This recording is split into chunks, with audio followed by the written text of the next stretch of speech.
Hello everyone, and welcome to the latest episode of the TTV Newscast for March 6th, 2013. I'm Messanek. I'm Kahi. I'm Keeney. Off in the background. Psst. Make... And that dude over there is Envy.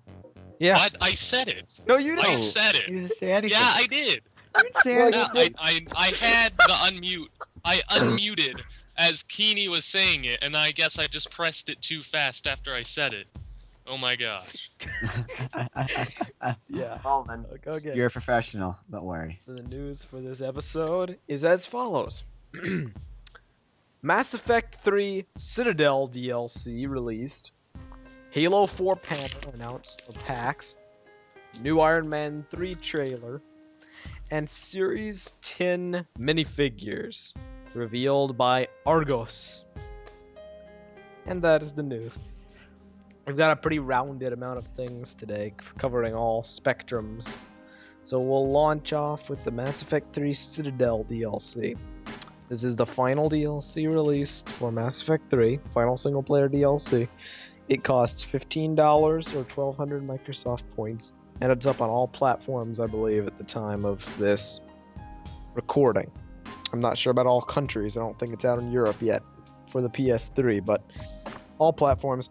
And this DLC, basically, for those that don't know, is about Commander Shepard being given like this apartment on the Citadel by Anderson, and they go there and they're supposed to be taking shore leave, but then he becomes the target of a sinister conspiracy and must fight and reunite with old allies and fight with his entire team on the Citadel in one final mission.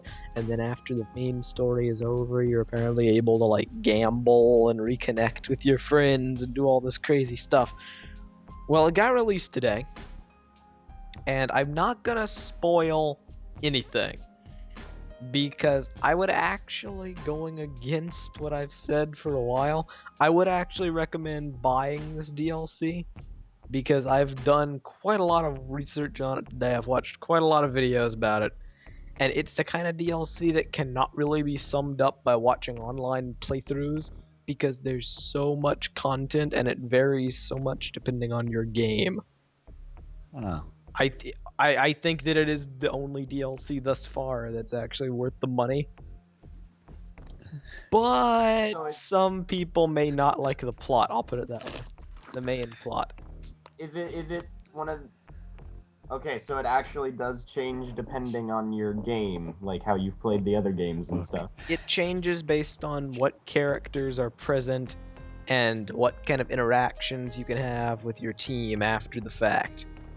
And there's cool. so much stuff you can do with your team that actually becomes fairly important, because there's tons of lines of dialogue and meetings and stuff there recorded that can be altered depending on situations and whatnot. Huh. So that this is my next question, Meso. Yes. Can you or can you not shoot bottles with Garrus on top of the Presidium?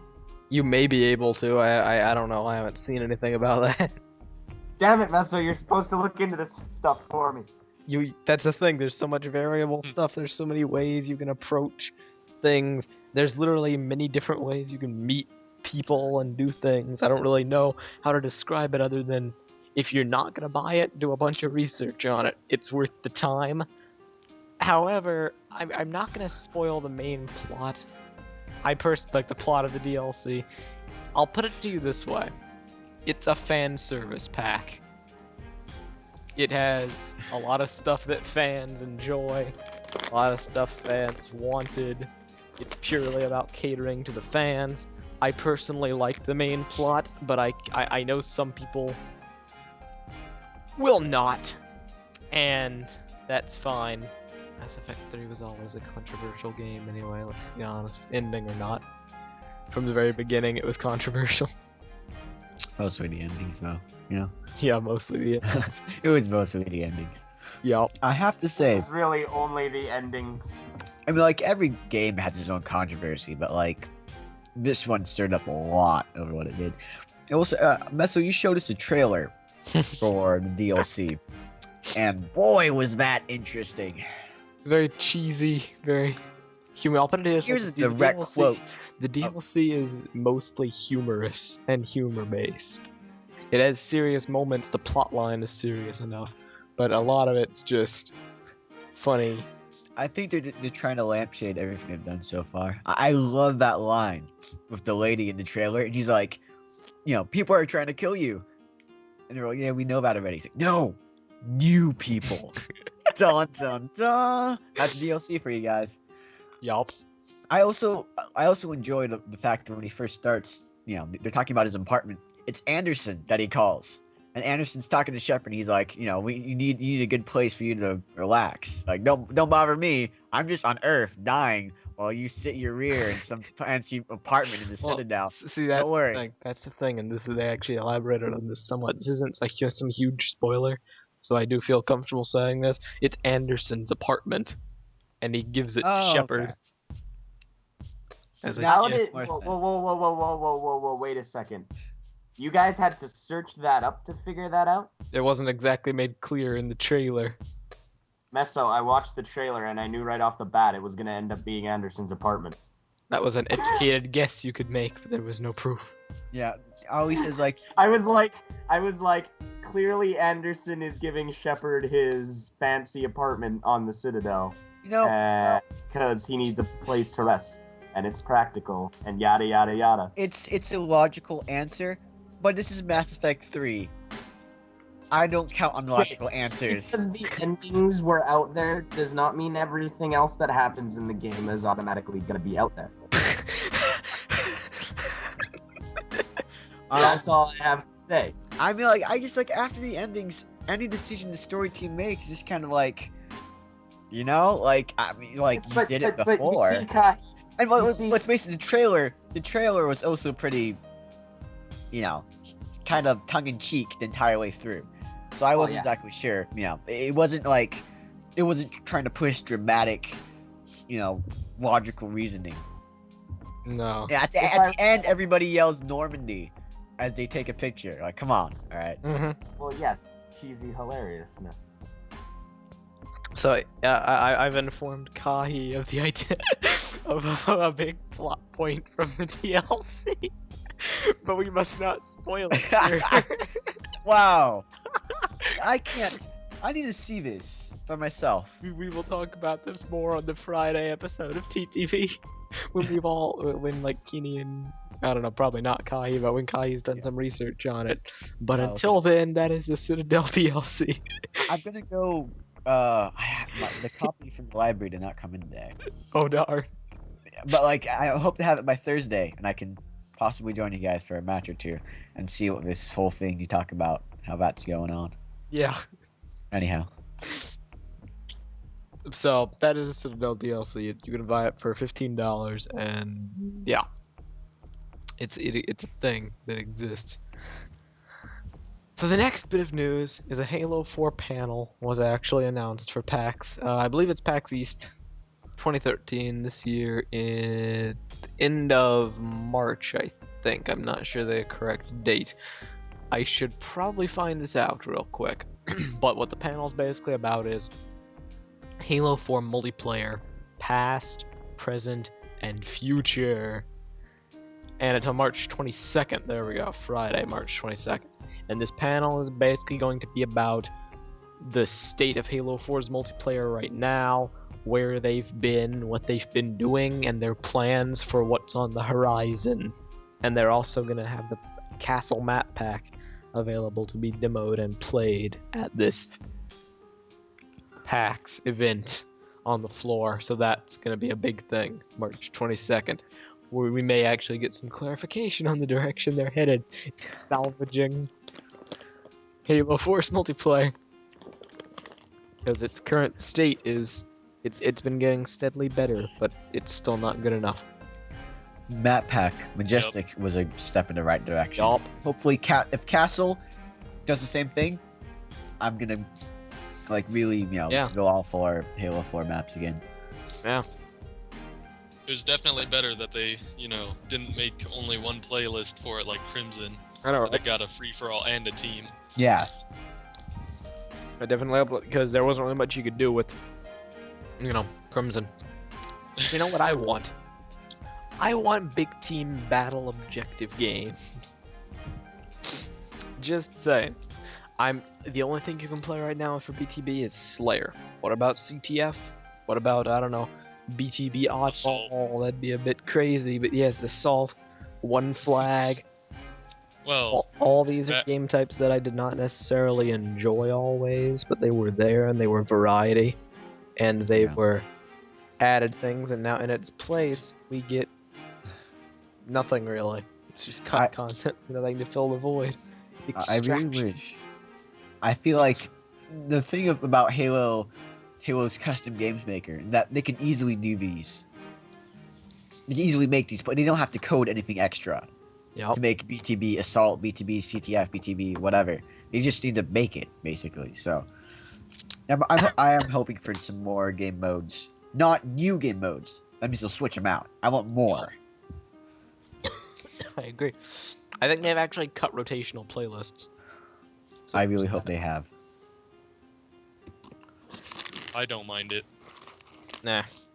I think because there's already a lack of servers, having different game types get cycled in is kind of nice. Nah. But I'd like to see a return of Slayer Pro. Yeah, see, I never really enjoyed Slayer Pro, but I appreciated its existence, again, for the people that did like it, and it got chopped in favor of, what, Team Regicide? Yep. So, there. Which we discovered a long time before, Yup. by complete accident, I remember. We were messing around with the custom game things, and I tried to see if Team Regicide would work, and there was all these sayings and like word phrases that are made for, you know, Team Regicide, you know, kill the enemy king, or the enemy king is in the lead or something. Yeah. So I from that point we realized, man, it's supposed to be a legit thing here. Mm-hmm. But yeah, Keeney, what do you think about the current state of Halo 4 multiplayer and some of the stuff that will hopefully be announced going forward? If my mic was working, you would have heard the very deep sigh right there. But I don't know. It's the things that they're fixing are good things to fix, but the things that they're not fixing are also very glaring things that they're not fixing. That DMR. Yeah. And it's not even at this point for me, it's not even so much an issue of balance anymore.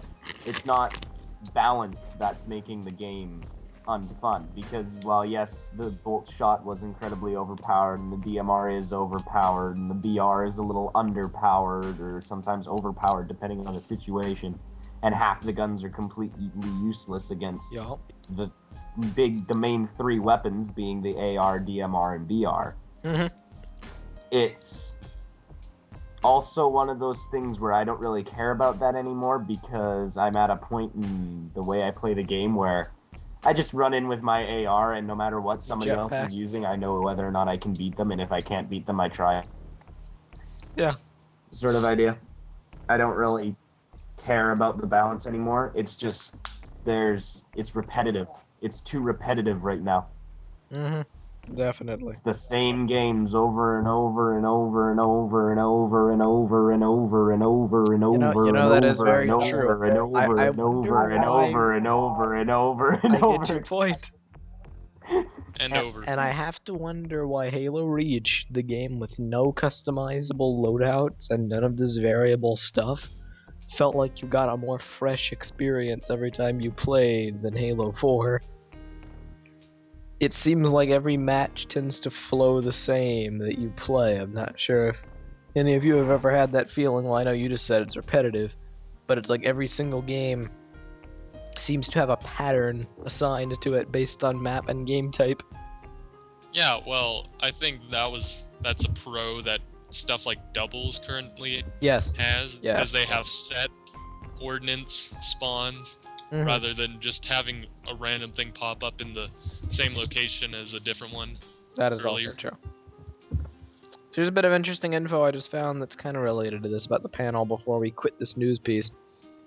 David Ellis on NeoGAF posted in response to a guy that said, "If there's a Q&A, I hope Halo GAF folks ask tough questions. There's a lot we need to know. What's the goal for matchmaking going forward? Are we gonna see static weapon spawns on old maps to coincide with the changes made to doubles and majestic maps? Is there gonna be a balance update again?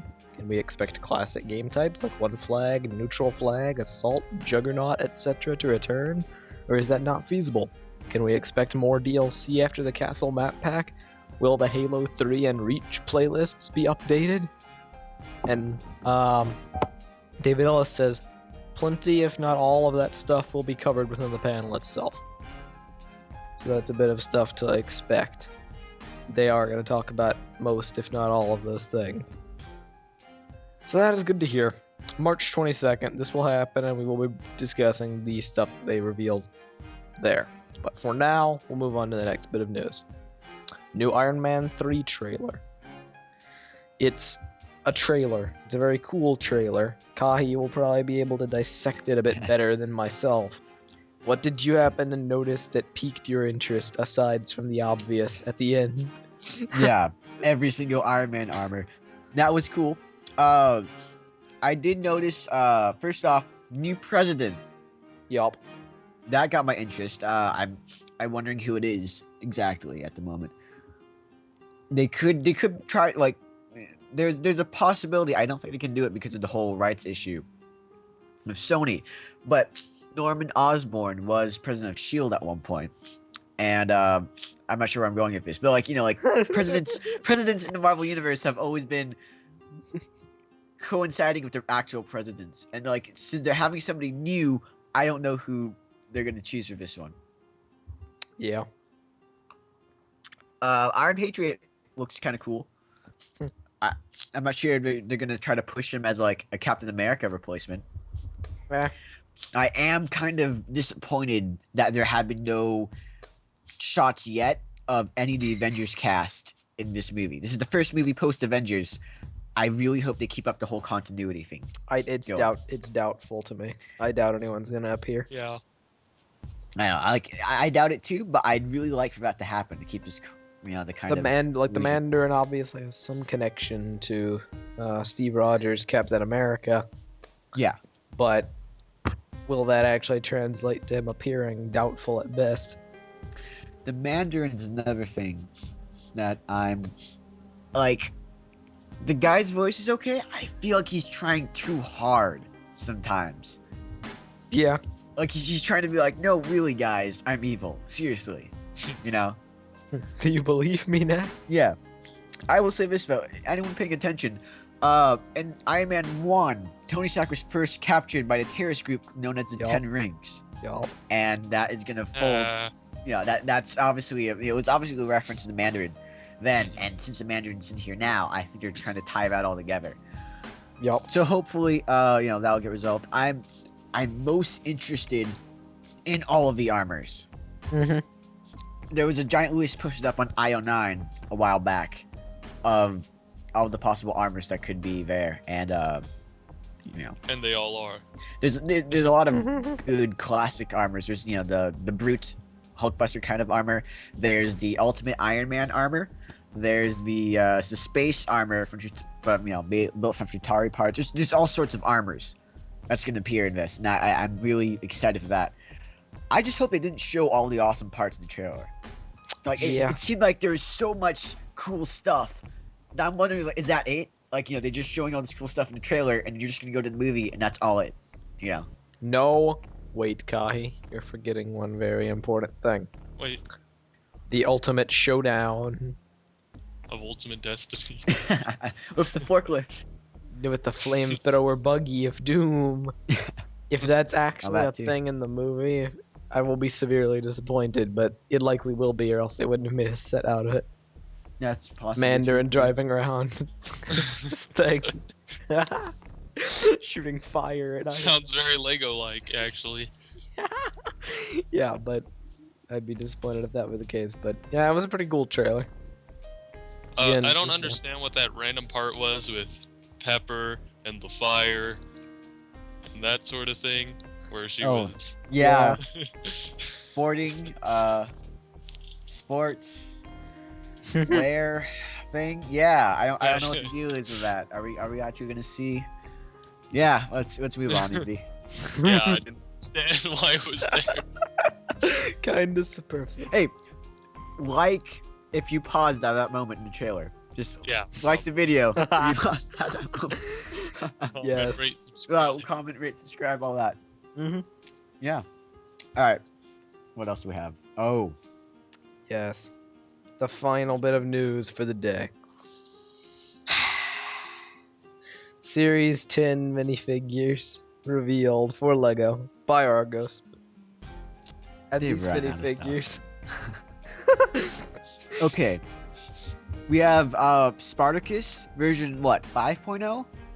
I don't remember how many ancient soldier knight things they've released over the years, but that's about it. And all of these are just very plain and generic. Guy that looks like he's from the mafia on the right. Yeah. George Washington. Nicki Minaj. Wow. Nicki Minaj. One of the people from Assassin's Creed. A bee. And they're like, I don't even know. There's some old dude with a newspaper on the left. That dude has an interesting headpiece. That's unique. James Gordon. Yeah, James Gordon. A paint. Wait, well, that's not a painter. I think it is a painter. That is a painter. Yeah. What's with that mime? And the mime? Thing? Yeah. Is that a Lego iPhone? Wow, it is. Probably. It is a Lego Nicki Minaj with a Lego iPhone. The well dog. then. The dog. Yeah, and the little Chihuahua. Never. The most important thing here. There are two standout things here. Only two to me. Medusa. Yes. And the Gold Man. Is he from the Oscars? Is he the dude from the Oscars? The gold dude is, if my understanding is correct, is going to be part of some promotion thing, gimmick, where there's a certain amount of gold figures in every box of minifigures, and it's very, very scarce. And you got to buy a bunch of packs from this box to try and get this dude, and blow all your money to get Gold Tuxedo Man, which I would never do. Will you, Kai? I never bought any of the minifig packs because I could never bring myself to buy or to pay that much money for minifigures. I might buy one at some point, but these are just, I don't know, there's nothing really special about them aside from Medusa. They're all kind of generic. I guess if you really need a lot of minifigures, then, you know, there's enough variety in the faces and clothing that, you know, I guess you could cobble something together, but That is true. the old man headpiece to me is the most interesting out of here. I can see that being used for a lot of things. Yup. Other than Definitely. that, I want to get the bee. the Lego iPhone, I wouldn't mind having that. Yeah. Did you see what the newspaper was in the old guy's hand? No. It says Old End Times, and it has a picture of a Model T on the newspaper. Wow. And the rest is just a bunch of blank lines. Alright, well, blank lines, just lines. Yeah. And I find what makes him bald is that goofy sort of head cap on him. It's like a bald cap. Yeah, exactly. What does the lady with the book have? What does that say? Oranges and peaches. What? What? What? Yeah, I don't understand what's going on. I was hoping they would be a little clever and put like 50 bricks of gray or something.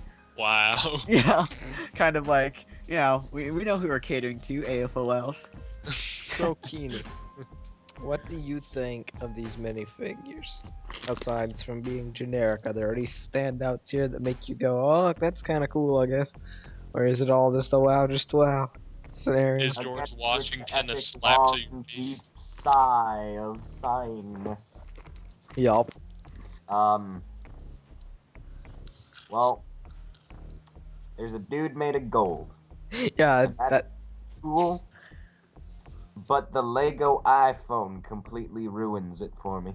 but Keenan, it's a Lego What are iPhone. you talking about? It's a Lego iPhone. It's like the coolest thing ever. It's I obnoxiously hate big. iPhones. Well, that's because you're a stupid Canadian. No, that's because they are the lowest quality phone with a touchscreen ever, and shattering is not fun. They are best. Having your phone shatter is not fun. Okay. Anyways, that's not what this is about. I'm just disappointed there are no pirate assassin minifigs yet. Yeah. Here's what would be an interesting minifig. Take Medusa's head, give her the gold guy's hat and body, stick the iPhone in her hand, get the honey pot from the bee, and then give her the George Washington guy's gun, and you have a wind mock. Wow. Okay, I have a couple of comments. Think of it. One. Okay. Keeney, when you mean pirate assassin, do you mean someone who assassinates pirates, or a pirate that's an assassin? I mean Captain Edward Kenway. Yes. Okay. Okay, my second comment. Speaking of that, tomahawks. Hold on. Second comment, the way that phone is scaled, that would be more like an iPad and not an iPhone. That is true. That is true. That's even too big to be an iPad, to be completely honest. Look at the size. It's just the size of her torso. Can you imagine having an iPad that's like the size of your torso, from like the bottom of your chin to your belt? Imagine the capabilities of that thing. Golden Medusa with iPad she and could gun. rid 50 bricks of gray at like large print. And the pot of honey. The pot of honey. Oh, that would be best mock. You know, they have George Washington and they have Connor in Indian form with a mohawk, so you know, I guess it could be. They could be trying to pander to that fan base around this time. Yup. But yes, those are the minifigures. They're fairly generic, but there's a couple interesting things. You should not buy them. The gold guy is not worth it. Unless you want to make best mock, in which case. Best fig, whatever. But yeah, that's the news for today. And I guess that about wraps it up. And we will see you for the next TTV episode and whatever other videos we may have in store. I'm Messinek. I'm Kahi. I'm Keeney. And I'm Tenebrae Invictus. Wait, did you guys get that? No. Yes, we. Yeah. We heard it. Don't worry, Envy. We heard it. We heard it. It's and this was TTV Newscast, not February last. Well, from March 6th, 2013. We will see you all next time.